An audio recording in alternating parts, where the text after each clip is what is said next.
ചിറ്റപ്പന്റെ ഒരു ബലത്തിലല്ലേ എന്റെ ഈ കളികളൊക്കെ. ഞാനൊരു കൊലപാതകം ചെയ്താലും ചിറ്റപ്പൻ എന്നെ അതിൽ നൂരിയെടുക്കുന്നുള്ള കാര്യം ഉറപ്പാ. ആ പിന്നെ നീ ചിറ്റപ്പന്റെ നമ്പർ ഒന്ന് വാങ്ങി വെച്ചോ.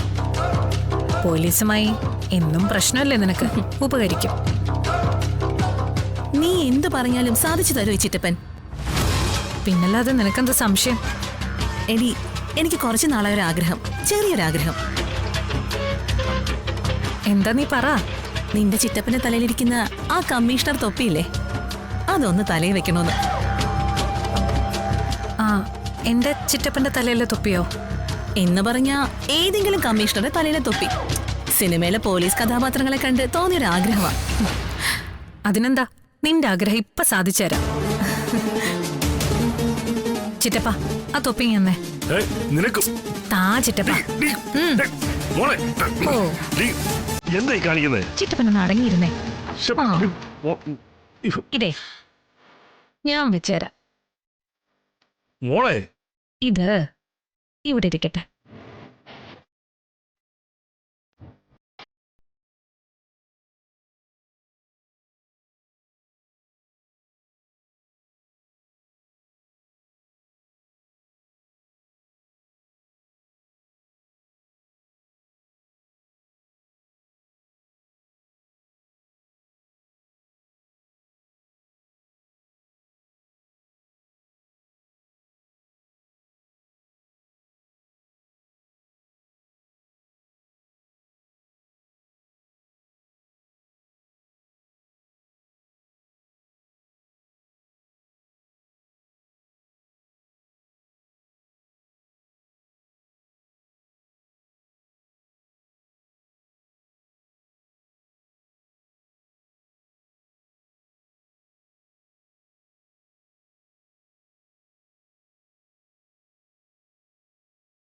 മനസ്സിലായില്ലേ?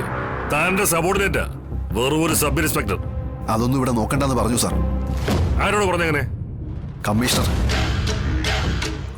Commissioner? What nonsense is taking place here? എന്ത് അസംബന്ധമാണ് ഇവിടെ നടക്കുന്നത്? അറസ്റ്റ് മോളെ, നീ സഹകരിക്കണം. അറസ്റ്റോ? ആരെ അറസ്റ്റ് ചെയ്യാൻ? നിന്നെ തന്നെയാ. എന്നെയോ? മേയറെ അറസ്റ്റ് ചെയ്യാൻ പോന്നോ? UK ജോലി ചെയ്യുന്ന രാജശേഖരന്റെ സരളയുടെ മോളെ.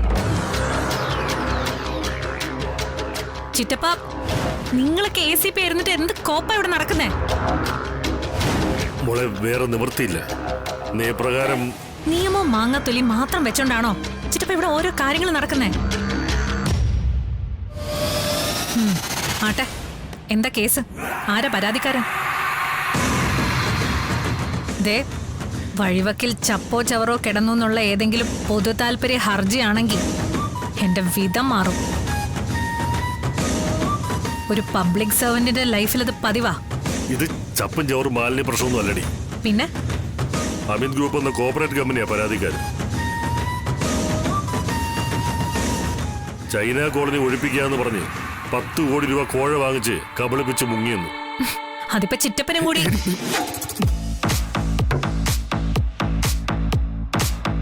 മോളെ, നീ ചിറ്റപ്പനും കൂടെ അറിഞ്ഞുകൊണ്ട് ഈ കൊലച്ചതിക്ക് എന്തിനാ കൂട്ട് നിൽക്കുന്നേന്നാ ഞാൻ ചോദിക്കുന്നത്. ഞാൻ നിരപരാധിയാണെന്ന് ചിറ്റപ്പന് അറിയാവുന്നതല്ലേ? ഒരു മുൻകൂർ ജാമ്യത്തിനുള്ള സാവകാശം പോലും ഇല്ല എനിക്ക്. മോളെ, നീ ഇങ്ങനെ ഡാം തുറന്നു വിടുന്ന പോലെ ചോദ്യങ്ങൾ തുറത്തു വിടാതെ. മോളെ, ഞാൻ പറയുന്ന കേൾക്കുമ്പോൾ നിനക്ക് കാര്യങ്ങൾ മനസ്സിലാവും. അമിത് ഗ്രൂപ്പിന്റെ കോപ്പറേറ്റീവ് ഓഫീസ് ലക്നൌവില. മിനിറ്റിന് ലക്ഷങ്ങൾ വാങ്ങുന്ന അമീർ അബ്ദുള്ളയാണ് അവരുടെ ലീഗൽ അഡ്വൈസർ. നിന്റെ പേരിൽ അവർ ഫയൽ ചെയ്തിരിക്കുന്നത് ജാമ്യമില്ലാത്ത വകുപ്പ് ചേർത്ത കേസാ. ഗൂഢാലോചന, വഞ്ചന, സാമ്പത്തിക തട്ടിപ്പ്, അങ്ങനെ എന്തൊക്കെയൊക്കെ. ഇതൊക്കെ ചുമ്മാ അങ്ങ് പറഞ്ഞാ മതിയോ ചിറ്റപ്പ? തെളിവ് വേണ്ടേ? എടി, നിന്റെ അക്കൗണ്ടിൽ കഴിഞ്ഞ മാസം ക്രെഡിറ്റ് ആയ 10 കോടി രൂപ, അതാ അവരുടെ തെളിവ്. എന്റെ അക്കൗണ്ടിൽ അങ്ങനെ പല കോടികളും കണ്ടെന്നിരിക്കും. എന്താ, അമിത് ഗ്രൂപ്പിന്റെ കയ്യിൽ മാത്രമേ ലക്ഷങ്ങളും കോടികളും ഒക്കെ ഉണ്ടാവുള്ളൂ? കാശിനിടയിൽ കിടന്ന് വളർന്നവളല്ലേ ഞാനും. കഞ്ഞി കുടിക്കാൻ വകയുള്ള വീട്ടിലെ. എടി ബാലേന്ദ്രൻ അത് ഇവിടെ കൊണ്ടു തന്നതിന്റെ ഒളിക്യാമറ ദൃശ്യം വരെ അവരുടെ കയ്യിലുണ്ടെന്ന്. ബാലേന്ദ്രൻ അവനാണോ ചതിച്ചത്? ബാലേന്ദ്രൻ സാർ സമയം പോകുന്നു. ഒന്ന് ക്ഷമിക്കണോ? പോലീസിന്റെ മാന്യത അന്തസ്സ് ഇടിഞ്ഞു വീഴുന്ന ഒന്നും ഞാനിവിടെ ചെയ്തിട്ടില്ല. എടോ, അറസ്റ്റിലാകുന്ന പ്രതിയോട് അവരെ എന്തിനെ അറസ്റ്റ് ചെയ്യുന്നു, ചുമത്തിയിരിക്കുന്ന വകുപ്പ് എന്തൊക്കെയാണെന്ന് വിശദീകരിച്ച് പറഞ്ഞു കൊടുക്കാനുള്ള ഉത്തരവാദിത്വം ഒരു പോലീസുകാരനുള്ളതാ. തനിക്ക് അറിഞ്ഞൂടേത്?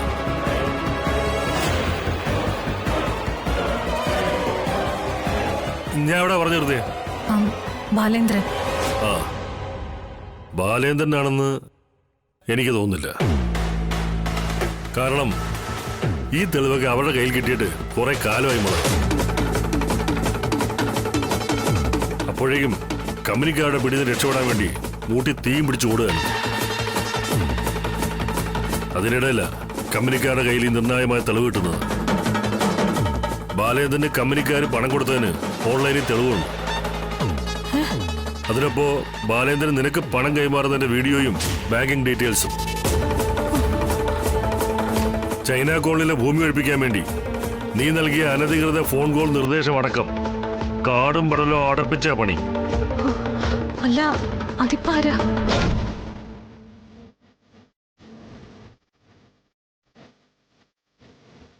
നീ ഇങ്ങോട്ട് താമസം മാറിയതും നീ ഇപ്പൊ എന്ത് ചെയ്യാന്നുള്ളതിന്റെ ഫുൾ ഡീറ്റെയിൽസും പോലീസിന് അപ്പം കിട്ടിക്കൊണ്ടിരിക്കുക. ഈ വീട്ടിലേക്കുള്ള റൂട്ട് മാപ്പും നീ അടിക്കുന്ന ഈ ബിയറിന്റെ ബ്രാൻഡ് വരെ പോലീസിന്റെ കയ്യിലുണ്ട്. ഇപ്പോ അറിയോ നിനക്ക്?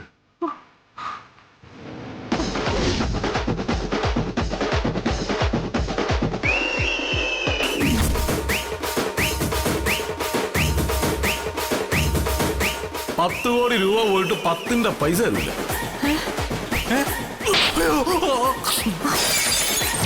അപ്പൊ ഈ പണം തിരിച്ചു കൊടുക്കാത്തോണ്ട് പ്രശ്നമൊന്നും ഉണ്ടാവില്ലേ? എവിടെന്ന്? ആ പട്ടി തന്നെ.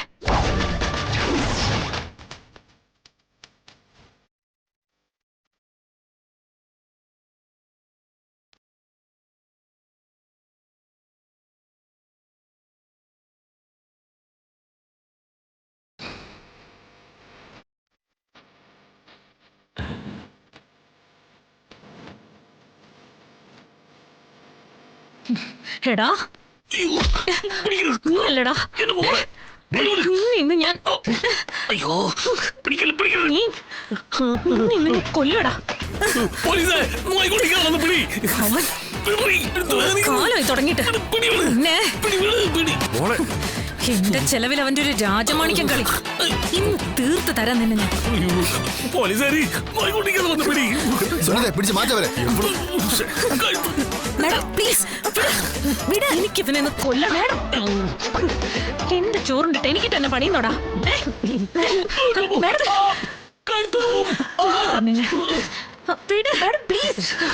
ഇവൻ എനിക്ക് കൊല്ലണം. മാഡം ചാവടാ, നീ ചാവടാ പട്ടി.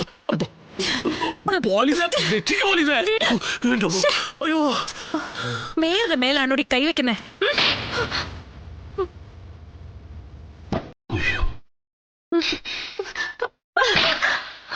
ഇത് കൂടി വെച്ചോടി ബോണസ് ആയിട്ട്.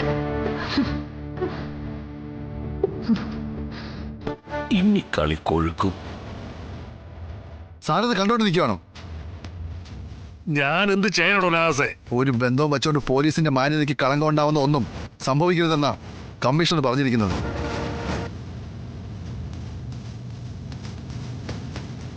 ഇതിപ്പോ യൂണിഫോമിലുള്ള പോലീസുകാരി കൈവച്ചിരിക്കുന്നു. സാറിന്റെ ജോലി. എടോ, അതിപ്പോ നമുക്കിന്ന് മറന്നാ പോരടോ. സുഹൃതിക്ക് പരാതിയുണ്ടോ? എനിക്ക് പരാതി ഉണ്ട് സർ. നഹാസേ, ഞാൻ റിപ്പോർട്ട് ചെയ്യും സാർ. എടോ, ഇവക്ക് 2 അടി കൊടുത്താ തീരുന്ന പ്രശ്നമല്ലേ ഉള്ളൂ. ചിറ്റപ്പാ ഇങ്ങോട്ട് നീക്കിക്കടി.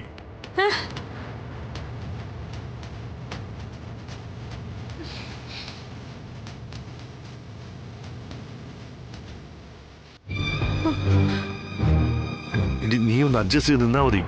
ഞാൻ പതുക്കെ അടിക്കും. പോലീസുകാരെ തള്ളാറാടി നീ. സാർ എന്താണോ അടിക്കട്ടെ? അതല്ല സാർ, പുരുഷ പോലീസുകാർ സ്ത്രീകളുടെ ദേഹത്ത് തുടരുതെന്നാ. എടോ നാസ, ഞാൻ അവളെ ചിറ്റപ്പനാണ്. നിയമത്തിൽ ചിറ്റപ്പനും കുഞ്ഞമ്മയൊന്നും ഇല്ല. നിയമം നിയമമായിരിക്കണം. പിന്നെ ആരാണോ ഓടിക്കുന്നേ? ഞാൻ അടിക്കാം സർ. നീയോ? അത് ഓക്കെയാണ് സാർ.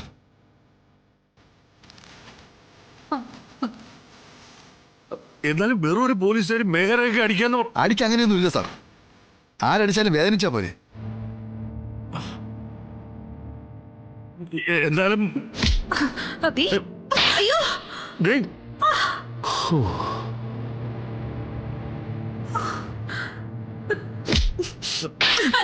സുനിത, എന്റെ അമ്മേ.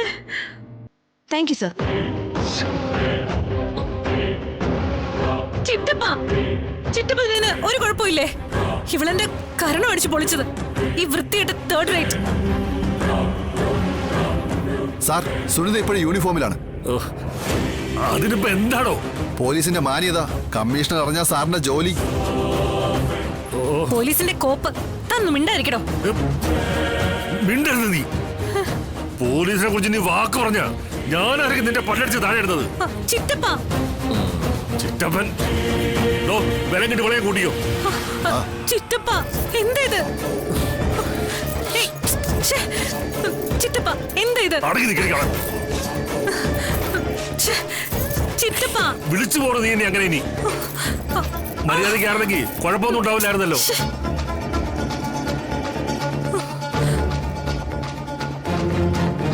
ചിറ്റപ്പനോട് എന്നെ തള്ളി പറയാണോ? ചിറ്റം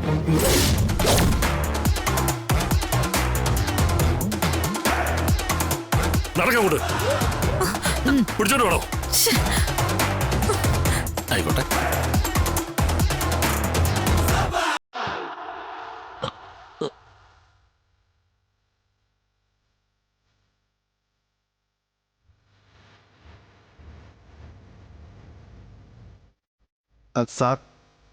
സാറിന്റെ തൊപ്പി അതൊക്കെ സേഫാണോ? ഞാനേ പോലീസിന്റെ മാന്യതയ്ക്ക് തിരക്കാത്ത ഒന്നും ഇതുവരെ ചെയ്തിട്ടില്ല. ബന്ധോ സ്വന്തോ വരെ മറന്നു. അതല്ല സാർ, സാറിന്റെ തൊപ്പി പക്ഷെ ഇപ്പൊ ഇരിക്കുന്നത് ആ പെണ്ണിന്റെ തലയിലാ.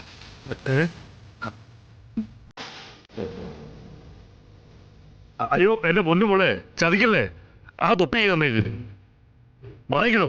ഞാൻ കൊടുക്കാം.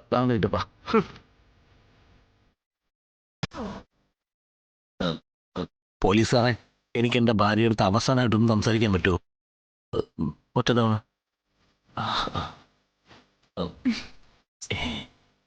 എന്താടാ നിനക്ക്? ഞാനൊരു ടാറ്റ പറയാൻ വന്നത് സുസ്മേ. ഇതൊരു യാത്രയൊന്നും അല്ലടാ. സുസ്മിത ഇതിനു മുമ്പും ജയിലിൽ പോയിട്ടുണ്ട്. 6 വർഷമുള്ളിൽ കിടന്നിട്ടുമുണ്ട്. പഴയതിലും പ്രതാപത്തിലാ മടങ്ങി വന്നത്. മുറിച്ചിട്ടാ മുറി കൂടും സുസ്മിതയ്ക്ക്. സൂക്ഷിച്ചോ. നിന്റെ ഈ പഞ്ച് ഡയലോഗ് കേൾക്കാനൊന്നും അല്ലടി സുസ്മേ ഞാൻ വന്നാൽ. പിന്നെന്താടാ നിനക്ക് വേണ്ടത്? ഞാൻ പ്രതികാരം ചെയ്യരുതെന്ന് പറയണമായിരിക്കും. നീ ഇനി ഈ കാലിൽ കെട്ടിപ്പിടിച്ചു കിടന്ന് കരഞ്ഞാലും ഞാൻ നിന്നെ വെറുതെ വിടില്ല ജഗദീപേ. എവിടെ ഒളിച്ചാലും തേടി പിടിച്ച് വേട്ടയാടും. ഇഞ്ചിഞ്ചായി വേദനിപ്പിച്ചു കൊല്ലും.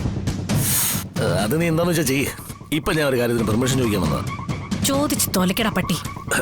അതിനാ ഈ ഗ്ലാസ് സ്ഥിരമായിട്ട് അങ്ങ് വെച്ചോട്ടെ എന്ന് ചോദിക്കാൻ വന്നതാ. നിന്നെ ഇന്ന് ഞാൻ കൊന്നിട്ടേ പോകുന്നുള്ളൂ.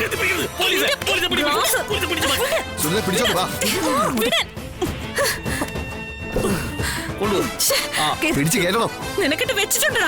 നോയിക്കോളെ, കഴിക്കുന്നതാണോ അത്? വേറെ നിൽക്കുകയാണ്, സൂക്ഷിക്കാൻ. കൊണ്ടുപോകോ. നീ സൂക്ഷിച്ചോടാ, ഞാൻ തിരിച്ചു വരും. കാത്തിരുന്ന നീ കേറങ്ങോട്ട്.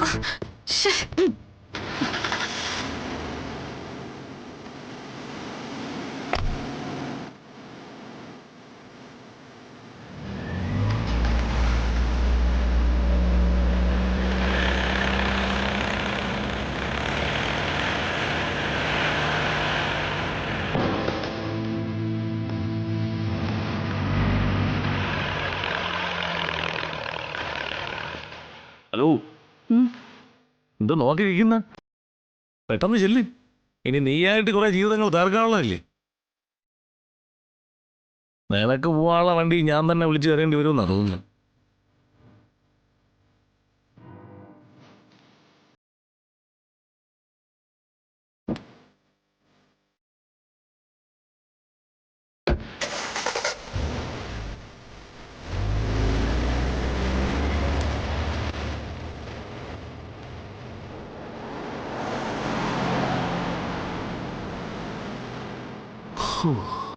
അങ്ങനെ ഒരു മാറണ വഴി.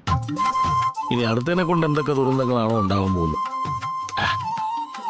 എനിക്കെന്തായാലും ഇനി ധൈര്യമായിട്ട് ക്ലാസ് വെക്കാം.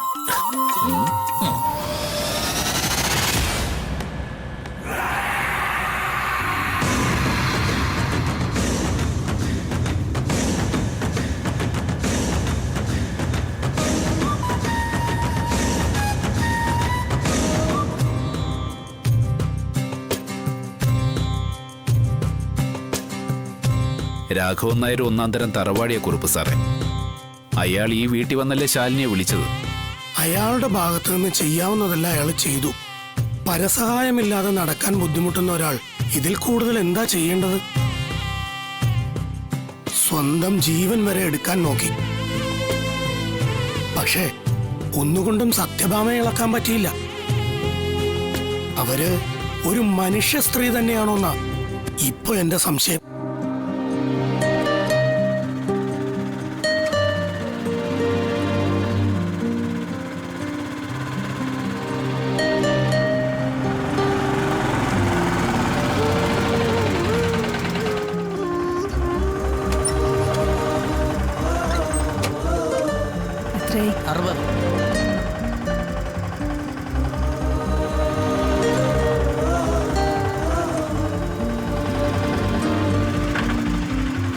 ആഹാ, കുറുപ്പ് സാറോ?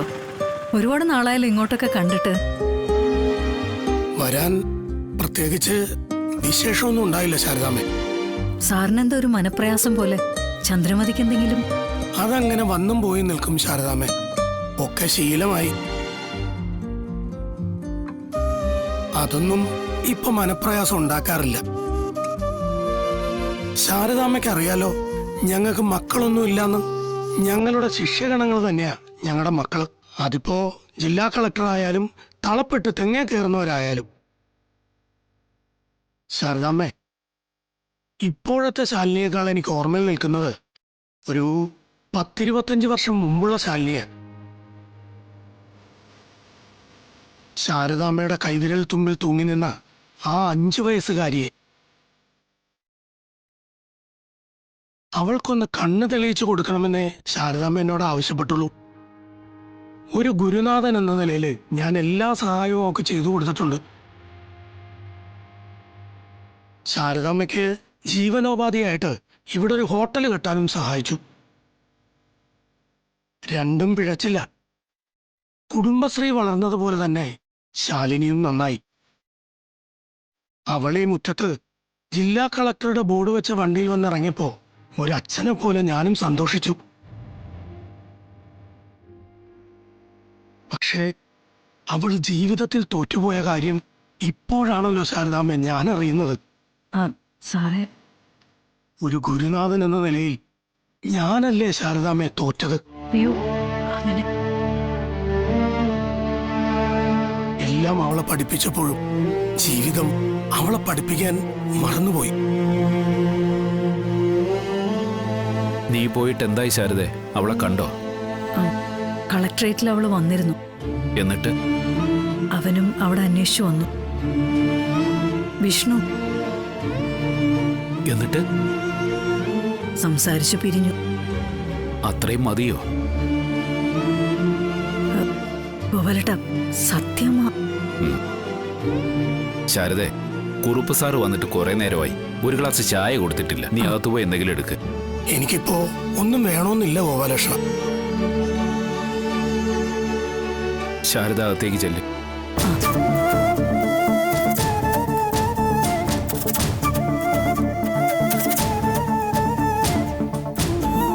ഗോപാലകൃഷ്ണ, നാരകം നട്ടിടവും നാരി ഭരിക്കുന്നിടവും മുടിയുമെന്ന കുറുപ്പ് സാറേ. ഇത്രയും കാലം പെൺഭരണോ ഇവിടെ നടന്നുകൊണ്ടിരുന്നത്. അതിൽ ഗോപാലകൃഷ്ണന്റെ കുറച്ച് കുഴപ്പം കൂടി ഉണ്ടെന്ന് വെച്ചോ.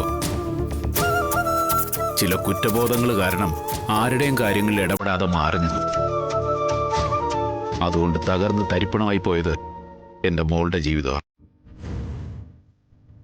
കളക്ടറുടെ വണ്ടിയിൽ അംഗരക്ഷകരോടൊപ്പം വന്നിറങ്ങി അകത്തേക്ക് പോയാലും അവളുടെ ഉള്ളെരിയുന്നത് എനിക്ക് കാണാൻ കുറുപ്പ് സാറേ. കൺമുന്നിൽ കാണുന്നില്ലെങ്കിലും നെഞ്ച് തകർന്ന് ഓരോ രാത്രിയും വിലപിക്കുന്നത് എനിക്ക് മനക്കണ്ണി കാണാം.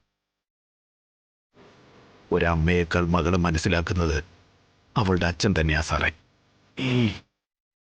എൻ്റെ ശാരിക മോൾ എപ്പോഴും പറയുമായിരുന്നു, ഒപ്പമില്ലെങ്കിലും അച്ഛനായിരുന്നു അവളുടെ ഹീറോ എന്ന്. അത് അവൾക്കൊന്ന് കുറച്ച് തിരിച്ചറിവുണ്ടായിരുന്നതുകൊണ്ടാ. അതുപോലെ എൻ്റെ ശാലിനി മോൾക്കും എനിക്ക് കാണിച്ചു കൊടുക്കണം കുറുപ്പ് സാറേ അവളുടെ അച്ഛൻ ആരാന്ന്. മരിക്കുന്നതിന് മുമ്പ് ഒരു ദിവസമെങ്കിൽ ഒരു ദിവസം അവൾക്കതെനിക്ക് കാണിച്ചു കൊടുക്കണം. ഇനി മുതൽ നടക്കാൻ പോകുന്ന അംഗം സത്യഭാമയും പാവം ചായക്കടക്കാരി ശാരദയായിട്ടല്ല, സത്യഭാമയും ഗോപാലകൃഷ്ണനുമായിട്ടാ. പഴയ ഗോപാലകൃഷ്ണനുമായിട്ട്.